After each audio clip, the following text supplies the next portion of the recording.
네, 레고랜드 사태의 파장이 어디까지 갈지 정원석 기자와 좀 더 따져보겠습니다.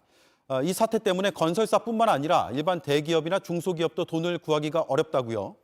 네, 안 그래도 고환율과 경기 침체 우려로 금융시장이 불안했는데 레고랜드 사태가 기름을 끼얹은 격입니다. 예. 지방정부는 중앙정부 다음으로 곳간이 튼튼한 곳이죠.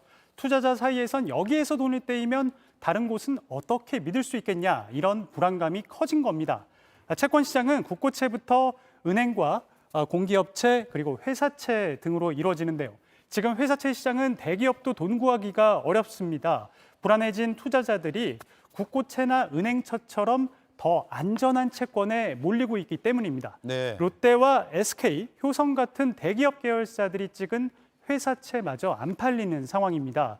그렇다 보니까 대기업들이 원래 신용도가 낮은 중소기업들이 가는 신용보증기금에 보증을 받고 회사채를 찍고 있는데요. 투자자들이 보증 없이는 돈을 떼일까 봐 대기업 채권조차 안 사기 때문입니다. 레고랜드 2천억 원 채권이 큰 규모라고 할 수는 없지만 빚을 못 받을 수 있다. 이런 불신을 키우면서 이젠 정부가 50조 원을 넘게 투입해도 해결이 쉽지 않은 상황이 된 겁니다. 네. 채권 시장만 해도 50조 원으로 이거 다 막을 수 있느냐 좀 의문이 되는데 더 큰 폭탄이 있다고요? 네, 금융회사들이 돈을 넣는 부동산 개발 사업이 휘청일 수 있다는 겁니다. 네.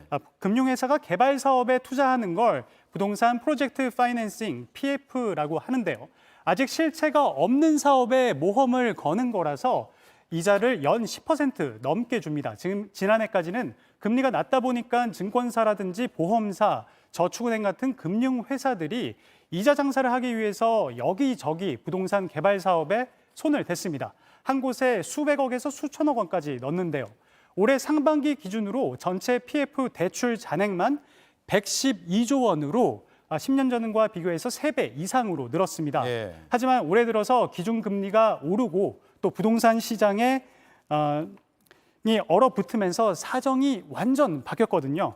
큰 개발 사업 하나 부도나면 여기에 물린 증권사라든지 보험사, 저축은행이 줄줄이 자금난에 시달릴 수 있습니다. 네.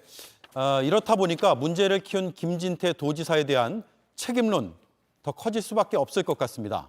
네, 김 지사가 레고랜드를 개발한 강원 중도개발공사를 법원 회생 절차에 넣겠다고 한 게 이번 사태의 발단이 됐기 때문입니다.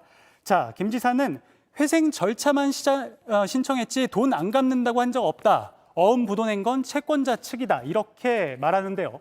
채권자 탓으로 돌리려고 하고 있지만 채권자들이 사실 꿈쩍도 하지 않는 이유가 있습니다. 바로 약정서 때문인데요.